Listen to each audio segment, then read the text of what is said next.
The New Year's Eve gala at the Westwood Grand was in full swing. Crystal chandeliers dripped light over a ballroom buzzing with the clink of champagne flutes and the smooth sounds of a live jazz orchestra. Ethan Carter, a design engineer with a reputation as solid as the foundations he designed, stood near the edge of the dance floor, watching his wife. Olivia Stanton, a stunning blonde poured into an emerald green dress, was the center of a glittering universe, her laughter echoing as she flirted effortlessly with colleagues and her boss, James Barnes. Ethan's knuckles were white around the stem of his champagne glass. Just then, Chloe Winston, Olivia's best friend and ever-present sidekick, sashayed over. "Happy New Year, Ethan," she chirped, standing on her toes to plant a kiss on his cheek. He barely turned, his lips grazing the air next to her skin as his eyes locked on hers. Usually, they held a playful glint, but tonight, he saw a flicker of anxiety. "Same old story, Chloe?" Ethan asked, his voice quiet but laced with ice. Chloe's smile faltered for a second before she plastered it back on. "Oh, come on, do not be such a buzzkill. SA party. You know Olivia, she's a social butterfly. She just needs a little room to breathe." A bitter, humorless laugh escaped Ethan's lips. He stepped closer to Chloe, lowering his voice to a conspiratorial whisper. "Room to breathe? You mean the freedom to stand under the mistletoe with every guy in the room? The freedom to kiss James Barnes like he's the one she's going home with? Or the kind of freedom she helps herself to at every single one of these corporate blowouts?" A blush crept up Chloe's neck, and she looked away. He knew she was out of excuses. "Ethan, she'll come home, she'll explain. She's always telling me how much she loves you." "Loves me?" He cut her off, his face an unreadable mask. "Is that measured in the number of martinis she downs in an evening? Or the number of kisses she hands out like party favors?" Just then, Ethan's gaze fell on Olivia again. She was holding court in the middle of a circle of men, laughing as if something James had said was the funniest thing she'd ever heard. She leaned in, her lips brushing his ear as she whispered something, and he roared with laughter.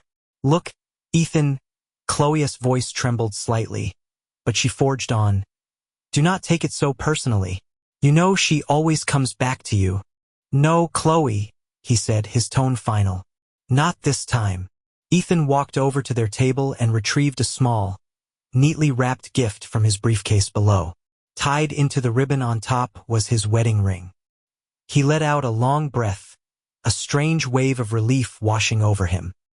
"Give this to Olivia," he said, holding it out to Chloe. "Let her know I've made my choice." Chloe grabbed his sleeve, her eyes wide with panic. "Ethan, wait. Just let me get her. She has had too much to drink again, you see, not just leave her here."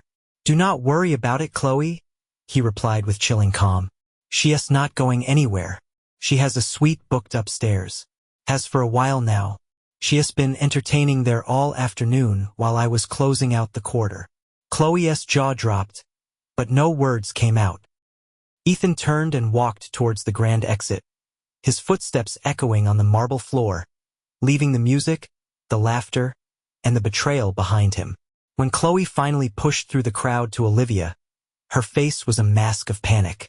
"Olivia, you need to see this." She thrust the gift into her friend's hands, her voice hoarse. "Ethan left this for you." Olivia just shrugged, a tipsy smile on her face. "Oh, Ethan's always so dramatic. He leaves a gift so he has an excuse to apologize tomorrow. I'll go find him and smooth things over." She playfully pulled at the ribbon, and the ring clattered softly to the floor. Olivia frowned. "What's that?" James Barnes, who was standing beside her, bent down and picked it up with a smirk. Well, looks like your wedding ring," he chuckled. Olivia froze. Her hands trembled as she tore the wrapping paper off the box. A stack of glossy 4x6 photos spilled out. As they scattered across the floor, nearby guests started picking them up, their curious smiles turning to stunned silence. A hush fell over the entire ballroom. Olivia stood clutching the photos that remained in her hands, the color draining from her face. She gasped for air, but it felt like there was none left in the room. James slowly placed the ring on a nearby table, his smug grin gone, replaced by a grim seriousness. "What the hell is going on?" he muttered, looking around at the sea of whispering guests. Chloe reached for Olivia's arm, but Olivia snatched it away, stumbling back a step. This has to be some kind of sick joke." Olivia's voice was a ragged whisper, on the verge of tears. She scanned the room like a cornered animal, her eyes landing on an older couple by the entrance, staring in horror at a photo in their hands. The woman let out a small gasp, and her husband quickly put a hand on her shoulder. "I can assure everyone here, this is no joke." A sharp, confident voice cut through the silence. A woman in a severe black pantsuit emerged from the crowd, her expression unreadable. It was Margaret Bailey, and she was holding a thick manila folder. "Who the hell are you?" James demanded, trying to regain control, but his voice cracked. "Margaret Bailey. I am a process server," she answered, walking directly toward Olivia. "Olivia Stanton, you are hereby served. These papers are to notify you of the commencement of divorce proceedings. This folder contains documentation confirming multiple instances of adultery, as well as the financial claims being filed by your husband, Ethan Carter." Olivia stared blankly at the papers. The crowd erupted. Whispers turned into shocked exclamations. People were bending down, passing the scattered photos from hand to hand. One woman covered her mouth. Another turned to her husband with a glare that could cut glass. "You knew about this?" Her voice sliced through the noise. "No. It was a mistake." The man stammered, but his words were lost in the rising tide of outrage. James stepped forward, trying to put a hand on Olivia's shoulder to guide her away, but she recoiled. Their eyes met, and hers held not anger, but pure, unadulterated fear. "Get away from me, James. You've done enough," she whispered. "I was trying to protect you," he insisted, his voice ringing with false concern, thick with the fear for his own career. Margaret Bailey picked one of the photos off the floor and held it up for everyone to see. It was Olivia, wrapped in the arms of James and two other senior executives from the company. Margaret scanned the crowd, watching faces twist with a mixture of shock and condemnation. "This evidence, and plenty more like it, will also be submitted in court as proof of massive violations of ethics and corporate policy," she announced. "I am sure all interested parties will want to reconsider their positions before things get any worse." That's when the real panic started. One of the men in the photo, Tom, tried to shrink behind a marble column, but his wife, Sandra, grabbed his arm in a vice grip. "You think I am blind, Tom?" she shrieked, shoving a photo in his face. "You've been blowing through our savings and my trust on this. Sandra, please, let us just talk about this at home," he pleaded, holding up his hands. "Home? Ha!" Sandra shoved him hard in the chest, and he stumbled backward. The crowd became a chaotic mess of arguing, accusing, and people making a beeline for the exits. But plenty stayed, hungry for the final act of the train wreck. Margaret handed the legal documents to Olivia. "Your husband also asked me to inform you that a link to a website containing a full video and photo archive was just sent to every employee in the company. The site went live the moment I walked in here. I suggest you and everyone else involved take a look, just so there are no more surprises." Still standing in the minefield of scattered photos, Olivia slowly turned to Chloe, who took an involuntary step back, avoiding her gaze. "You knew, Chloe? You knew this was going to happen?" Olivia's voice was hollow. Chloe bit her lip, her eyes welling with tears. "I did not think he'd actually go through with it. I thought it would just stay between you two." Olivia dropped her head, unable to bear the weight of hundreds of pairs of eyes on her. A wave of humiliation so intense it made her physically tremble washed over her. The world started to spin, the sounds of the room blurring into a dull roar. Chloe stood frozen nearby, making a weak show of support, but her own hands were shaking uncontrollably. "Everybody get out of here. The party is over." James Barnes' voice boomed, triggering a fresh wave of panic. Guests scrambled for the door, terrified of being associated with the scandal. Olivia felt someone shove her roughly as a man in a Brioni suit scrambled past, his eyes wild with fear. "James, what are we going to do?" David Holt, another top manager implicated in the photos, hissed as he rushed to his side. James's face was a mask of fury. "Do? We save our own asses. We call an emergency board meeting on Monday and figure out how to kill this story," he snarled, not realizing several guests had overheard him. "Really? And how do you plan to spin this?" The sarcastic drawl belonged to Margaret Bailey.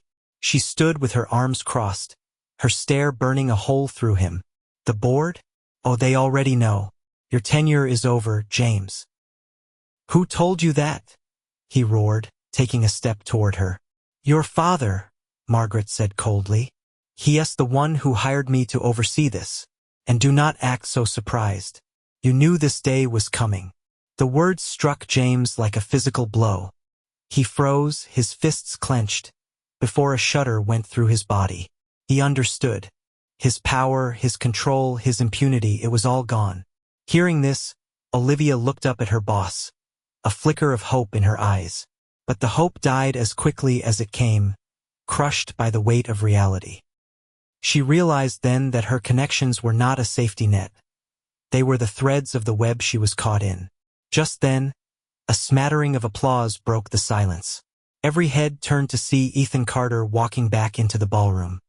His expression was calm, but his eyes held a cold, unyielding resolve. "Ethan," Olivia breathed, her voice cracking. He did not answer. He walked right past her as if she were a stranger. The crowd parted for him, clearing a path like he was a judge returning to deliver the final sentence. "You all knew this was coming," he said, his voice carrying across the silent room. "But tonight, the masks are finally off. Tonight, every single one of you saw the truth. The same truth I've been living with for the past year. And I am glad it's finally out in the open." Olivia started to take a step toward him, but Chloe grabbed her arm. "Do not," she whispered. "It is too late." "No, it is not too late," Olivia cried, her voice rising with desperation. "Ethan, it was a mistake. All those stupid moments, they did not mean anything to me. You my life, you have to know that." Ethan looked at her, his gaze as cold and unforgiving as a winter night. "A mistake? Olivia, a mistake is something you do once. What you did was a pattern, a choice you made over and over again. And every choice has consequences." Someone in the crowd coughed loudly, a pathetic attempt to break the tension. It only triggered a wave of low, nervous laughter that died out as quickly as it started. James Barnes shot one last venomous look at Ethan before turning on his heel and heading for the exit, his back rigid with fury. He knew his reign was over. David Holt scurried after him, muttering under his breath and avoiding eye contact with everyone. Ethan turned his attention back to Olivia and Chloe. Chloe's eyes were swimming with tears. She knew they were both caught in a trap of their own making. "Ethan, Chloe started, but he cut her off. "Do not bother." He glanced between the two of them, his expression a mixture of pity and, finally, complete indifference. "Everything that needed to be said has been said." With that, Ethan Carter turned his back on the wreckage in the Westwood Grand Ballroom and walked out, leaving a drama that would shatter countless lives in his wake. He slid behind the wheel of his new, black Chevrolet High Country Suburban, his hands gripping the leather so tightly his knuckles ached. His heart hammered against his ribs. The engine rumbled to life like a beast ready to pounce, and without a second's hesitation, Ethan pulled away from the curb. His eyes flicked to the rearview mirror, catching a final glimpse of the hotel's glittering windows, like the eyes of some great beast watching him go. He sighed, looked forward, and hit the gas. The city was dark, the roads mostly empty. The wide avenues of Manhattan soon gave way to the dark highways of New Jersey, the path lit only by the occasional street lamp. Ethan turned on the radio, and the familiar twang of a classic country song filled the cab. Olivia had always hated this music, calling it old-fashioned and depressing. A small, Grim smile touched his lips as he turned the volume up, letting the simple guitar riff and lyrics about freedom and new beginnings wash over him. His phone buzzed in his pocket. He ignored it. It would be a flood of frantic texts, pathetic apologies, and desperate pleas. Olivia and Chloe were probably already coordinating their damage control campaign. But for him, this was the end of a very long road. Back at the Westwood Grand, the remaining guests were stumbling around in a state of shock. Margaret Bailey, the unlikely arbiter of justice, was calmly collecting the scattered photographs from the floor. Her phone lit up with a text from a board member. "Excellent work, Margaret. We'll begin the cleanup on Monday," she read, a tired smile touching her lips. "This is the end," one woman whispered, staring at a photo of her husband with his arm around Olivia in some forgotten corner of the office. "Honey, this is just the beginning," another woman hissed, coming up behind her. "Now we all know who's who." The few men who remained tried to look busy, but their darting eyes gave away their panic. With James Barnes gone, so was any hope of sweeping this under the rug. Chloe stood by the wall, holding onto a catatonic Olivia, whose face was a pale, frozen mask. "Olivia, we have to get out of here," Chloe whispered, trying to shake her from her stupor. "Where?" Olivia's voice was hollow with despair. "Where am I supposed to go? It's over. Everything. He just left. Like I was nothing." "We'll figure something out," Chloe said. But the words sounded hollow even to her. She felt her own world crumbling alongside her friend. They were exposed, with no one left to run interference for them. The highway carried Ethan further south, toward a new home and a new life. He ran through a mental checklist of what he needed to do when he got to Austin. Sign the lease on his new condo, go over the Q1 projections with his new partners, start looking at the local real estate market. "Not much longer now," he whispered to himself, the endless dark fields of Virginia rolling past his window. The phone buzzed again. He finally pulled it out, hoping for a text from Margaret. But the name on the screen made his stomach clench. "Olivia." He tossed the phone onto the passenger seat without reading it. The past was in the past. Back in New York, the lights were still on in James Barnes' corner office. He sat staring at the pictures he managed to grab from the party, his breathing heavy. His executive assistant, a no-nonsense woman in her 40s, walked in with a cup of coffee. "Sir, I think you should go home. Tomorrow is going to be a long day," she said softly, placing the mug on his desk. "Tomorrow?" James let out a harsh laugh. "For me, tomorrow might not come at all." Ethan Carter drove into Austin as the first rays of sun painted the sky in shades of soft pink and orange. The city greeted him with a calm that felt a world away from the frantic, suffocating energy of New York. The soft morning light, the smell of fresh coffee from small diners, the occasional jogger on the sidewalk, it all filled him with a sense of peace. He stopped at a red light and glanced at the map on his phone. His new place was in a modern high-rise downtown, with a view of the river and Zilker Park. He felt a surge of genuine excitement. This was the start of a new chapter he'd been planning for a year, a future he had fought for. Margaret Bailey was at her desk in Manhattan, scrolling through the morning's headlines. The Barnes & Co. scandal was the top story on every news site.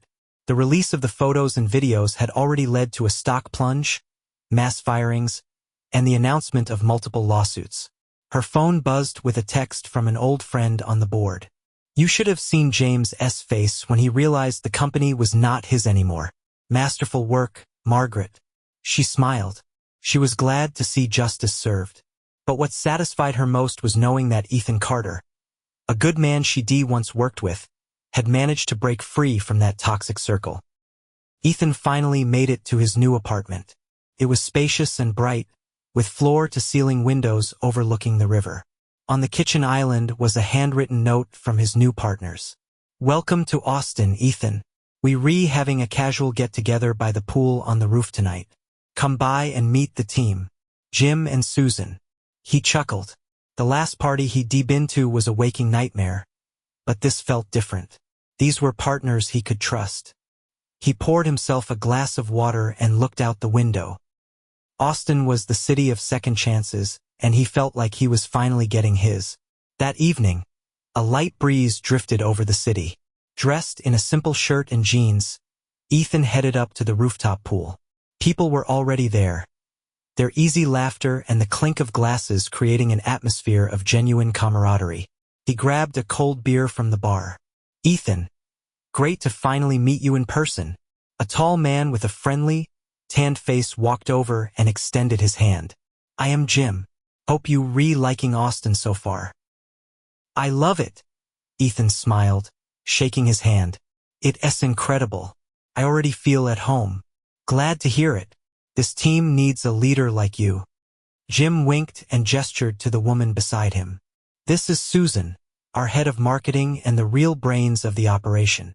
Susan, a woman with a warm, sincere smile, shook his hand. "Ethan, I've heard amazing things about your work in New York. Their loss is definitely our gain." "Thanks, Susan," Ethan said, feeling a warmth spread through his chest. "I am just happy to be here. Ready to leave the past in the past and build something new." She nodded, understanding everything he was not saying. "Well, for tonight, just relax," she said, guiding him toward the circle of new faces. "We'll hit the ground running tomorrow." Meanwhile, in New York City, Olivia Stanton sat in her now empty apartment, felt cold, lifeless. Her career was over, and the friends who had once orbited her were vanishing like smoke. A text from Chloe popped up on her phone. "I am so sorry, Liv. Everything SMS. Albert left me. I see not stay here anymore. I'm heading to Europe for a while. Take care of yourself." Olivia tossed the phone onto the couch and buried her face in her hands. Hot, bitter tears streamed down her cheeks.